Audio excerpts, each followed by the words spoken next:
Bonjour, je vais vous expliquer dans ce tutoriel comment récupérer les sous-titrages qui sont liés aux films et aux séries dans Netflix. Alors pour le besoin de cette démonstration, j'ai donc ouvert une session Netflix avec mon compte dans le navigateur Chrome. Je lance la série. Je vais m'assurer évidemment que le sous-titrage que je veux récupérer est activé. Vous savez que ça se fait ici. Donc ici on a bien l'espagnol en audio et l'espagnol en langue. J'arrête la vidéo. Je vais appuyer sur la touche F12. Alors F12, c'est la console qui nous permet de voir tous les paquets de données en fait qui circulent sur votre navigateur. Et parmi tous ces paquets de données, eh bien vous en avez un qui correspond au sous-titrage qui a été chargé sur votre ordinateur. Alors pour un petit peu clarifier, parce qu'il y a énormément de données, il y a énormément de lignes, vous voyez, il faut le trouver le bon. Moi ce que je vous conseille de faire, c'est d'abord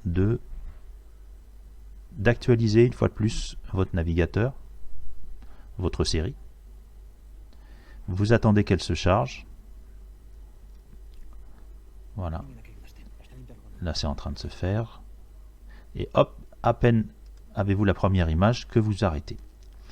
Alors, comment trouver le fichier sous-titrage? La première chose que vous faites, c'est de filtrer un petit peu. Ici, c'est déjà le cas. On ne va n'afficher que les fichiers de type XHR. Comment le trouver après? Alors, pour l'instant, sur Netflix, systématiquement, là, au moment où je fais la vidéo, je l'ai constaté sur plusieurs, la vidéo se trouve, le sous-titre se trouve rangé, vous allez voir, par un fichier qui porte le nom. Vous les classez par nom. Vous descendez toute la suite, voilà, alphanumérique, et celui qui commence par un point ici d'exclamation, un point d'interrogation suivi du O, correspond en fait au fichier sous-titre.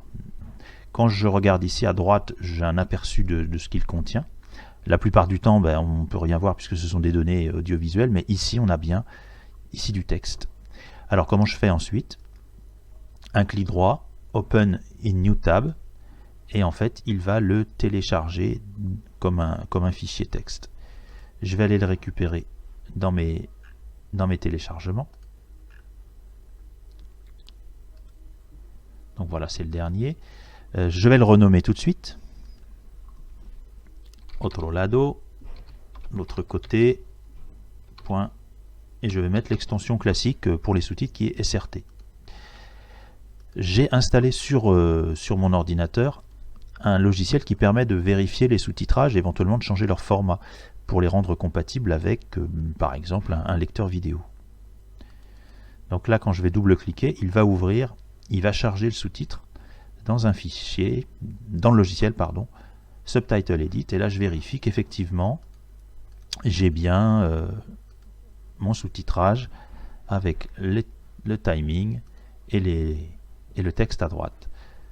Je vais enregistrer sous une fois de plus pour être sûr qu'il soit bien compatible et bien au format SRT. Voilà, je remplace mon fichier et vous avez donc ici un fichier qui correspond à vos souhaits avec possibilité. Si vous ne voulez pas l'ouvrir avec un logiciel de sous-titrage, vous pouvez tout simplement l'ouvrir avec un bloc-notes pour faire récupérer la partie du texte qui pourrait par exemple vous intéresser dans le cadre d'un travail. Voilà pour cette explication un peu technique, mais qui nous permet de travailler de récupérer des scripts de manière assez automatique.